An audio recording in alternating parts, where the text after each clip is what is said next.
Hello there, and welcome back to my channel, World War II Books Where to Start. I'm your host, Chester Nimitz, reporting from my office at Pearl Harbor. Today I'm going to look at some Pacific War volumes to help you get into the conflict out there. There are some main events that we all know about, and I've covered in other videos, Midway being the numero uno. But there's a lot of other important aspects of the war, and a lot of stuff that may escape your attention or you're not aware of. So I'm going to try to bring that to life and give you something to think about reading. So we're going to kick it off with Rising Sun, Falling Skies by Jeffery Cox. This is published in 2015, clocking in at 504 pages. So Jeffery Cox is not a pro historian, I think is a lawyer by trade, but he does a really good job here of illuminating an early part of the war. I'm really not too good with early war stuff in the Far East myself, so this was kind of a revelation a bit for me, kind of filling in some gaps. So this is going to talk about the Java Sea campaign, and we're getting kicked out of the Philippines, and the Dutch and Australians and British are trying to hold on to their holdings in the Far East. The colonial system, the Australians are trying not to get invaded. We cobbled together a little coalition of naval forces and some air forces out there to try to stop the Japanese onslaught, because their main priority was sweeping south to get the resource-rich areas of the Dutch East Indies, as well as take Burma and rest of Korea, Thailand, Singapore, all that stuff, and Hong Kong. There's a lot going on there, and it's pretty much an unmitigated disaster for the Allies, with nary a bright spot to report. And I think a lot of that just gets washed away in the early Pacific because of Coral Sea and Midway, and the lodestar Pearl Harbor. People can't get away from the debacle of Pearl Harbor to focus on some other important stuff that's happening out there. You do occasionally get a lot of stuff about Wake Island, and it's courageous and doomed to stand. But the Java Sea campaign, now it kind of gets ignored. So Jeffery Cox does a really good job here filling in this gap, and it's going to cover primarily the naval and the aviation stuff. The land war stuff gets mentioned here and there, and he's not really too focused on the Philippines except where it relates to the naval war. So we're going to cover all the little battles at sea, and some ships getting hung out to dry, like the USS Langley, and some individual destroyers, some desperate runs to try to escape the cordon of Japanese naval forces, as well as the main body afloat for the Allies.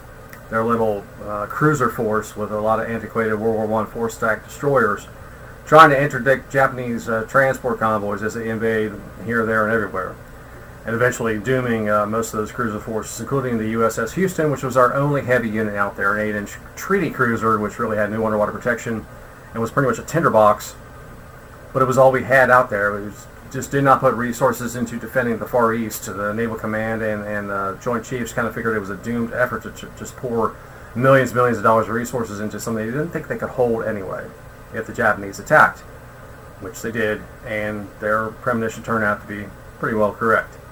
So we're going to cover the Houston's fate. Off and on, it's kind of like the Star is kind of coming in and out of scenes.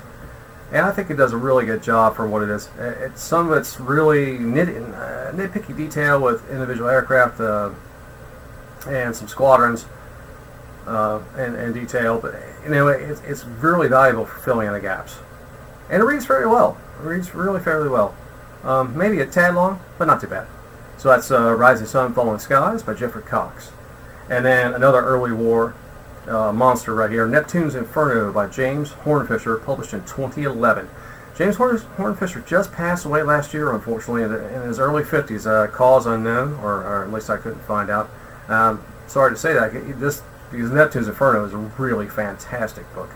I did not really dig one of those earlier books about the fate of the Houston crew, Ship of Ghosts, because I think it kind of skitter-scattered everywhere with too many people to follow and kind of confused me going back and forth.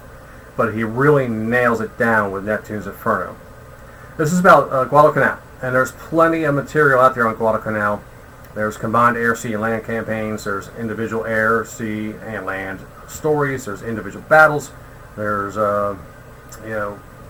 memoirs from that period covering Guadalcanal. There's the famous Guadalcanal diary book by James Tregaskis, I think his name is. Hornfischer is going to focus on the 7 naval battles that occurred between August and December of '42.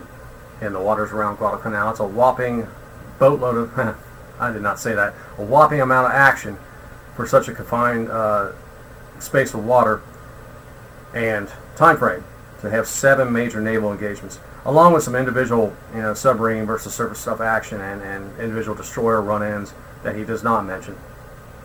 6 of these are covered in really great detail. The final battle, Tassafaronga, he kind of skips over pretty lightly, and I don't know why, whether he was up against editing constrictions or contract time, or just published it. We just don't have room for this. You're gonna have to cut something, so you cut Tassafaronga. I'm not sure why, but that battle does not get much love, and it was kind of sideline show because at that point the campaign was really decided. We had really secured Guadalcanal, and it was all over but the crying. So Tassafaronga is a small Japanese tactical naval victory, but had no impact on the campaign as a whole. So the other 6 battles, there's 2 carrier actions and 4 surface engagements. And while he's pretty good at the carrier stuff, because it can get really deep and complex with carrier deck cycles, individual aircraft, cap patrols, scouting reports, are they accurate? Is the bearing right? Squadrons passing each other in midair and engaging in dogfights, that can get really complex. It's tough to write well. He does a good job with that, but he really shines in the strictly surface engagements. His description of battleships going toe-to-toe at very, very short range and night actions is absolutely fascinating and riveting. What it's like to be trapped in a big armor steel box with huge shells ripping through the armor and the upper works of these ships and setting these things ablaze as you fight for your life. Smoke, fire, heat, water, more smoke and heat, fire, fire, fire. It's all nasty all the time. And he does a really good job of putting you in that situation and walking you through what it was like to fight those battles. Primarily the Allied side, he does some Japanese point of view stuff, but it's primarily the American crews and their experience. And he details stuff like the Juno and the Atlanta very well, because those 2 ships were doomed, and one of them just kind of disappeared, and we didn't know what happened to it for a while. And a lot of its crew died as a result. We just lost track of it during the chaos of battle and not knowing where to look for survivors or what even happened to the ship for a while. Including the Sullivan Brothers. That's where they kind of came to fame, if you've ever heard of them. 5 brothers serving on one ship, which the Navy used for propaganda at the time, but after they were all lost at sea in the, I think it was the Juno or the Atlanta, I think it's the Atlanta, they had a policy change after that for siblings not to serve on the same ship. Not always enforced, but going forward, that was kind of like a break point. And eventually, in the 70s, 80s, a destroyer was named after the Sullivan Brothers. So that's a nice little sidelight he will go into a little bit. Because they're kind of the famous faces to come out of the naval battles of Guadalcanal, along with some individual fighter pilots. I can't say enough about this book. This is 5 stars. This is really, really well done. It could have been a bit longer. Like I said, he skips Tassafaronga, but I could have held on for another 200-300 pages. It's only 429 pages main body text, but I would have stayed around for a lot longer. It's really good. This is probably top 10 all-time Pacific War stuff for me. I really was really surprised by how good this was. That is Neptune's Inferno by James Hornfischer. And finally today we're going to cover Retribution by Max Hastings. This was published in 2007. And it's a long one, 550 main body text. And this is a general history of the final 12 months of the Pacific War. Max Hastings, now Sir Max Hastings, he has been elevated to the knighthood at some point in time, not sure quite when. Max Hastings is a British historian, and he's only let me down once, and that was with a Great War book. I've read 4 or 5 of his other World War II stuff, and I think he's fantastic. One of the best working historians today. He does not hold back. He'll give you his opinion and give you why he thinks like he does. He does not spare the whip for anyone he thinks was incompetent. And in this volume, that's primarily going to fall on Douglas MacArthur. He has no love for MacArthur, ever.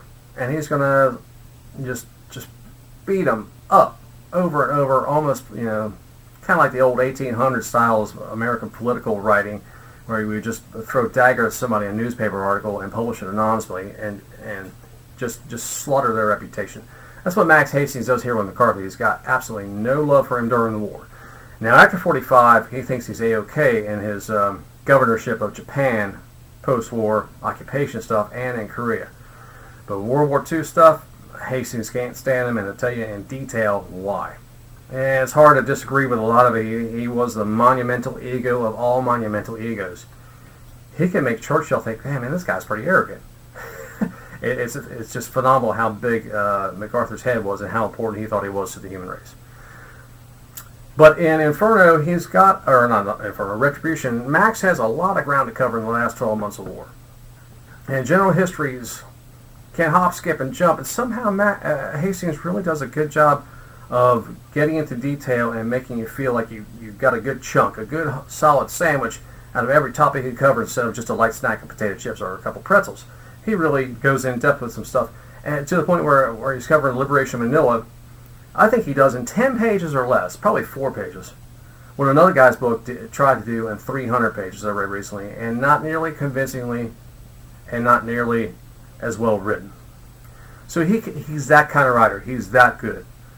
He's got, like I said, a ton of ground to cover in the last year of the war. You've got Liberation Manila, Leyte Gulf, Peleliu, the firebomb raids on Japan by our Air Force, Iwo Jima, Okinawa, Kamikaze campaign, stuff in China, the Russian entry into the war, the atomic bombs and decision to drop, the Tokyo fire raid in March 45, comfort women and their suffering, POWs, American, British, Dutch, Australian, and everybody else, as well as some indigenous people's experiences, native peoples in the occupied territories of the Japanese, China, Burma, India, William Slim, the head general for the British and his campaign, Kohima, the final Soviet assaults on some minor islands off the Asian coast there, some amphibious stuff the Soviets done. There's very little attention ever paid to them, and he does it all just in outstanding fashion. That's a lot of ground to cover, as well as the political stuff ending the war, in just 550 pages. It's so good. I've read this 3 or 4 times, and I'll read it again. It's as for general history, some general histories just don't cut it. They're just too cliche-ridden and too superficial.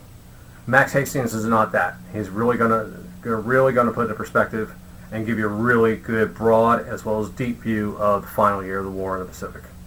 So that's Retribution by Max Hastings. Can't say enough about this book. It's number 1. So that'll do it today for the Pacific War. 2 earlies and 1 late. Hope you enjoyed it. Hope you got something good to read out of it. And we'll see you next time with another topic. Until then, happy reading.